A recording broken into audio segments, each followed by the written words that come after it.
नमस्ते बच्चों। आज हम शिक्षा निदेशालय की विषय हिंदी कक्षा 7 की वर्कशीट नंबर 5 पर चर्चा करेंगे। वर्कशीट को पढ़ने से पहले चलिए इसमें डिटेल पढ़ लेते हैं। यहाँ पर आपका नाम आएगा और यहाँ पर आपके क्लास टीचर का नाम आएगा। ये जो वर्कशीट है आपकी हिंदी की जो आपकी पाठ्य पुस्तक है वसंत, उसके पार्ट 2 दादी माँ से ली गई है। दादी माँ एक कहानी है जिसमें लेखक ने अपनी दादी माँ का वर्णन किया है कि उनकी जो दादी थी वो किस प्रकार की थी, किस प्रकार का उनका व्यक्तित्व था, किस प्रकार का उनका रहन सहन था, वो इन्होंने इसमें बताया है। चलिए पढ़ना स्टार्ट करते हैं। प्यारे बच्चों, इस बार जो पाठ हम पढ़ने जा रहे हैं उसका नाम है दादी माँ। नाम से ही आप समझ गए होंगे कि लेखक अपनी दादी को याद करते हुए लिखते हैं कि उनकी दादी किस प्रकार सबका ख्याल रखती थी। आइए जानें लेखक क्या कहते हैं और पूछे गए प्रश्नों के उत्तर दीजिए। चलिए पढ़ते हैं कि लेखक अपनी दादी के बारे में क्या कह रहे हैं। दादी माँ को गांव की 50 किस्म की दवाओं के नाम याद थे। तो उनकी दादी माँ को डॉक्टर नहीं थे, लेकिन उसके बावजूद उनको 50 किस्म की दवाओं के नाम उनको पता थे, किस बीमारी में किस प्रकार से इलाज करना चाहिए, किस प्रकार की दवाइयाँ जड़ी बूटियाँ लेनी चाहिए। ठीक है बेटा, चलिए आगे पढ़ते हैं। गाँव में कोई बीमार होता उनके पास पहुँच जाती और वहाँ भी वही काम। अब जब भी उनके गाँव में कोई बीमार पड़ता तो वहाँ पर वो पहुँच जाती और उनके इलाज में लग जाती, क्योंकि उनको दवाइयों के नाम बताते। ठीक है, दवाइयाँ वगैरह उनके करती, हाथ छूना, माथा छूना, पेट छूना। तो इस प्रकार से इस प्रकार से एक डॉक्टर करता है ना, इस तरीके से वो वहाँ पे लोगों की देखभाल या लोगों का इलाज किया करती थी। फिर भूत से लेकर मलेरिया, सरसाम, निमोनिया तक का अनुमान विश्वास के साथ सुनाती।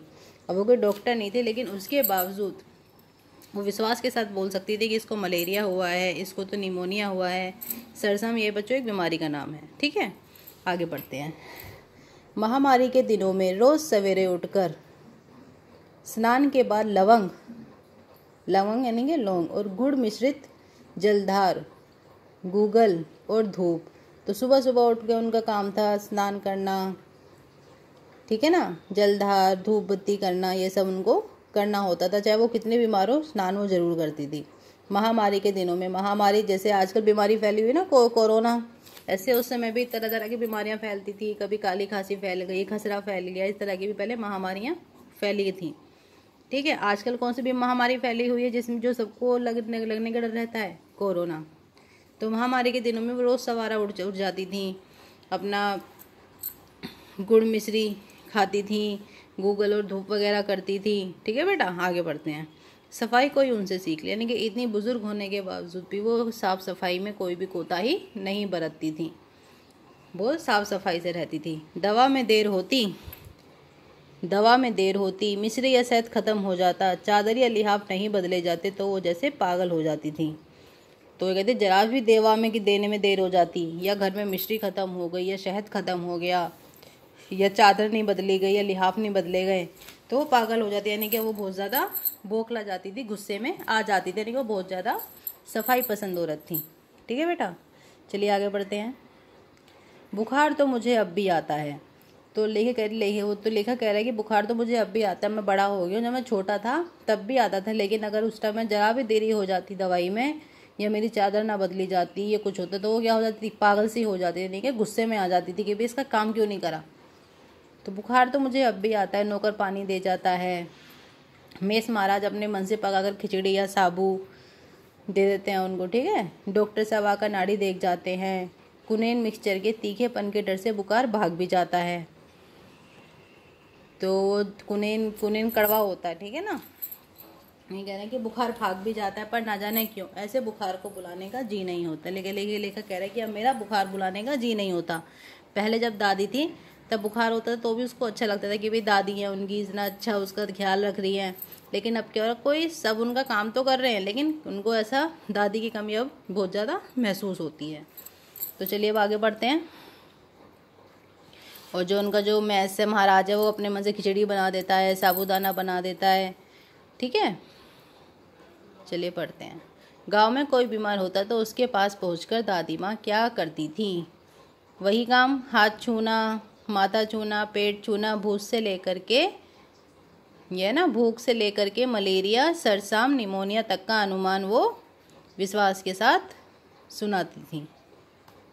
ये आएगा इसका फर्स्ट का आंसर, यहाँ से लेकर के हाथ छूना से लेकर के सुनाती तक।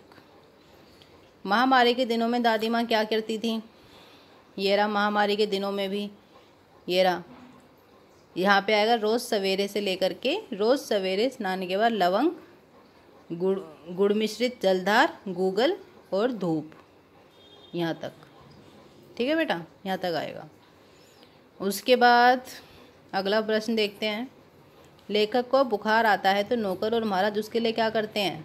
ये देखिए, इसमें आप आगे पढ़ेंगे कि नौकर पानी दे जाता है और मेष महाराज अपने मन से पकाकर खिचड़ी या साबू दे देते हैं। इसमें आगे लिख लीजिएगा, खिचड़ी और साबू बना, खिचड़ी या साबू बना देते हैं। ठीक है ना मेष महाराज, यहाँ से नौकर से लेकर के यहाँ तक मन से पकाकर खिचड़ी या साबू दे देते हैं। आगे देखती हैं। अगला प्रश्न है, दवा में देर होती, मिश्री या शहद खत्म हो जाता, चादर या गिलाफ नहीं बदले जाते तो वे पागल सी हो जाती। रेखांकित शब्द किसके लिए प्रयोग किया और वे ऐसा क्यों करती थी? तो ये जो है पागल सी हो जाती थी, कौन हो जाती थी? लेखक हो जाता था? नहीं। तो यहाँ पर आप लिखेंगे कि रेखांकित शब्द दादी माँ के लिए प्रयोग किया गया और वैसा क्यों करती थी? क्योंकि वो बहुत ज़्यादा सफाई पसंद थी, उनको साफ सफाई बहुत ज़्यादा पसंद थी। ठीक है ना, या वो बहुत ज़्यादा सबकी परवाह करती थी, सबका ख्याल रखती थी। ठीक है, इसलिए वो ऐसा करती थी। इस समय कौन सी महामारी चल रही है? उनसे बचने के लिए हमें क्या क्या करना चाहिए? कौन सी चल रही है, मैंने अभी बताया था। इस समय कौन सी महामारी चल रही है? इस समय कोरोना महामारी चल रही है। उनसे बचने के लिए हमें क्या करना चाहिए? हमें साफ़ सफाई रखनी चाहिए, अपने हाथ थोड़ी थोड़ी देर में सैनिटाइज करने चाहिए, सैनिटाइज यानी कि साबुन से अच्छी प्रकार से धोने चाहिए, हमें लोगों से दूरी बना करके रखनी चाहिए, चेहरे पर मास्क पहनना चाहिए। ये सब उत्तर आप इसमें लिख सकते हैं। तो बच्चों, इन प्रश्नों के सभी प्रश्नों के उत्तर मैंने बता दिए हैं। अगर अभी भी किसी प्रश्न को लेकर के आपको डाउट है तो आप कमेंट कर सकते हैं, उनका उत्तर मैं आपको कमेंट सेक्शन में भेज दूंगी। चलिए बच्चों, जल्दी जल्दी वर्कशीट आप कंप्लीट कर लीजिए और अपने टीचर्स को भेज दीजिए।